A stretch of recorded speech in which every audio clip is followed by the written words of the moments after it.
Hello mga kababayan, kumusta kayo? Magandang buhay po. Welcome sa aking YouTube channel, Analisa Reality Vlog. Hindi pa ako magre-reaction. Gusto ko lang ko kayong pasalamatan kasi ngayon is magtatapos na yung ating taon. December 31, ang oras po dito sa akin is alas 2:41 ng hapon po. Sa Pilipinas, nasa na to, alas 7 ng gabi, mag-alas 8 na po. Wala ho kasi ditong selebrasyon ng New Year. Ang celebration po dito, trabaho. Wala talaga. Kaya, yun, sa inyo riyan, ang aking pamilya, mga anak, aking mga kapatid, mga kaibigan, yan, mga friends ko dito sa social media. Happy New Year po sa inyong lahat. Kalimutan natin or itapon yung mga negative vibes itong taon na to. Magpuproceed po tayo ng panibagong pag-asa pagpasok po ng 2025. Dalhin natin yung mga magagandang nangyari sa ating buhay at yung mga negatibo, yung mga toxic sa ating pagkatao, huwag na nating isama. No? Proceed po tayo para doon sa ikagagaan ng ating pagsulong sa buhay. Yung mga plano, mga nais makamit noong 2025 na hindi 2024 na hindi natin nakuha, pagsumikapan po natin na maabot sa darating na bagong taon na to. Alam ko mahirap talaga ang buhay natin dyan, lalo na dyan sa Pilipinas. Dito kasi hindi ko ramdam kasi nasa loob lang naman ako ng bahay, wala akong ibang ginawa dito kundi pa ulit-ulit lang luto, linis, kung ano-ano yung mga pinagagawa sa akin ng mga trabaho ng aking amo. Kaya mas dyan sa Pilipinas, mas ma-enjoy nyo ngayon yung pagsapit ng bagong taon. Yung iba siguro,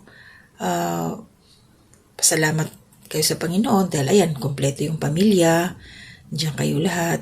Mayroong pinagsasalo-saluhan kahit nung Pasko. Ngayon, syempre, mas importante din kasi ang bagong taon. Gusto, yung karamihan dyan na sagana, sa blessing ang lamesa. Meron din naman kasi tayong mga kababayan na, sapat lang. Meron lang silang mapagsasaluhan. Kaya masaya na sila doon. Kaya yung mga blessed, alam ko naman na nag-share din kayo ng blessing sa iba. Yun. Kaya maraming salamat po doon sa patuloy na sumusuporta sa akin. Merry Christmas, Happy New Year sa inyong lahat. Tuloy-tuloy na to. Nakakalungkot mag-isa pero sige lang. Matagal na rin akong sanay na rin. Simula nung umalis ako. Maraming Pasko na. Maraming bagong taon na nawala ako. Dyan sa aking pamilya. Pinagkakasya ko na lang, nanonood, bibidyo call na lang kami. Send na lang ng picture kung ano yung nakayanan nilang ihanda. Pinakausap ko na lang yung mga anak ko. Ganun lang talaga So darating yung tamang panahon, kailan kaya yun na makakasama ko rin sila sa Pasko. Kaya pasalamat kayo yung buo yung pamilya na sama-sama. Kahit walang maraming pagsasaluhan sa lamesa, basta kumpleto. Walang anumang karamdaman sa katawan, masigla, walang sakit, lahat. Isa ho yun na pagpasalamat natin sa ating Panginoon. At huwag ho tayong susuko anuman ang mga pagsubok na dumarating sa ating buhay. At dito naman ho sa aking grupo, unang-una sa Ka-Business Official, Ka-Business Family, Happy New Year po sa inyo, Pinuno Ka-Business, Mrs. Ka-Business, buong First Family, at saka yung mga kagwangs din po, Happy New Year sa inyong lahat. Ka-Business Community, Happy New Year. Salamat po sa inyong suporta sa akin. Alam ko bihira man tayo pangita kasi may iba-iba yung oras natin. May kanya-kanya tayong mga pinagkakaabalahan. Ibig kong sabihin, yung sa ating sa group chat, bihira na lang tayong magkakausap dyan, kumustahan. At least, tuloy-tuloy pa rin ho ang buhay. Tingnan ko po mamaya kung makapag-reaction ho ako. Dahil kahit ganito, marami rin ho kasing ginagawa dito. At sa Kalingap naman po, kila Kuya Bal, Ate Edna, kila Jack, kay Kalingap Rob, Happy New Year po sa inyong lahat, sa inyong pamilya, sa Kalingap Community. Ayan, mga kasamahan ko sa Karepa, Happy New Year po. Sa buong mga kasama ko mga reactors dyan na sumusuporta din po sa community ni Kuya Bal Santos Matubang. So, Happy New Year po sa inyo. So, yun lang ho, yung lagi na rin sa aking comment section. Hindi ko na kasi maisa-isa. Pasensya po yung hindi ko mababanggit, pero nasa puso ko kayo. May mga bagong pasok dyan na nagko-comment. Happy New Year po sa inyo. Sa aking pinsan, Wolves Tradition, dahil Happy New Year sa iyong mga anak. Alaya, Alaysa, kaya si Akil, happy birthday sa inyo, at saka kay Tabet, yung asawa, Mary Jane, happy birthday, Happy New Year. Naalala ko kasi magbe-birthday yung anak ko ngayong January, si Liza. Advance happy birthday na lang sa iyo, anak. Wala na naman si mama dyan. So, ayun, sino pa ba? Basta lahat po. Ang aking nanay, tatawagan ko pa ho siya mamaya. Hindi ko po alam kung sino yung kasama niya doon sa bahay. Kasi may pasok ang aking kapatid. So, ayun, enjoy lang ho lahat. Tingnan ko rin ho mamaya kung sino yung makukontak ko na mga kapatid ko sa Maynila. Kasi yung iba, nagbakasyon din kung saan yung pamilya ng kanilang asawa. Ganun. Take a deep breath, Lisa. Mag-isa lang po talaga, nakakaano.